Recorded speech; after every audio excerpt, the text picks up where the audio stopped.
continue with that. Are there any other security firms in Iraq that provide services that involve as much danger as your escort services that your company provides in Baghdad?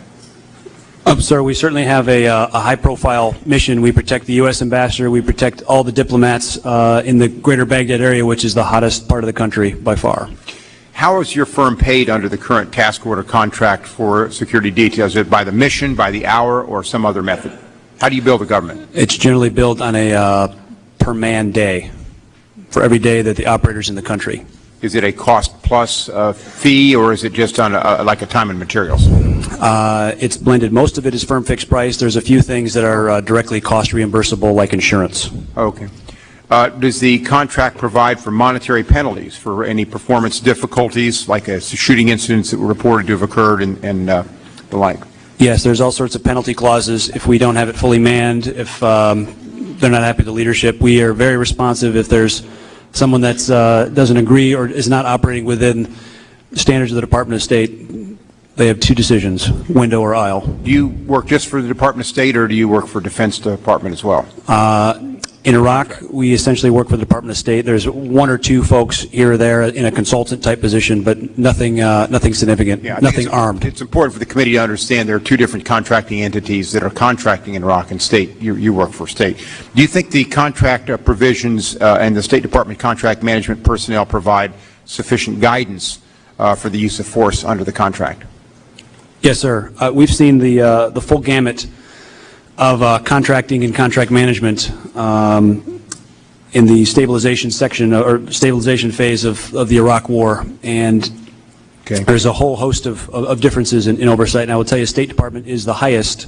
They are the GE-like buyers, the most sophisticated oversight standards that we have to comply with on the front end for our personnel and management in the field. When your teams are operating on the ground in Baghdad, what entity has the authority to control your activities? Is it the State Department, or is it the military commander who's responsible for the battle space? We work for the RSO, the Regional Security Officer. He's the chief security official for the State Department in Iraq. So it's the State Department ultimately yes. that you're contracting. And can you describe the process that's followed under the contract when a shooting incident occurs? And how many employees have you dismissed any employees for shooting incidents under your security contracts in Iraq? And what happens to dismissed employees? Are they sent out of Iraq?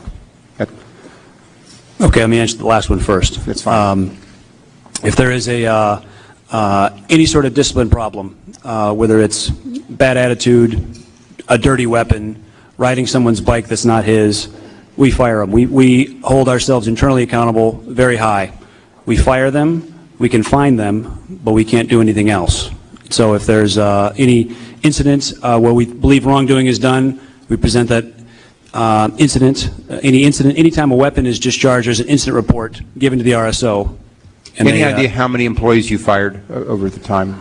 I think in the committee's report they said 122 or something. So you have taken action when it's come to your attention? Say again, sir? So you've taken action when it's come to your attention?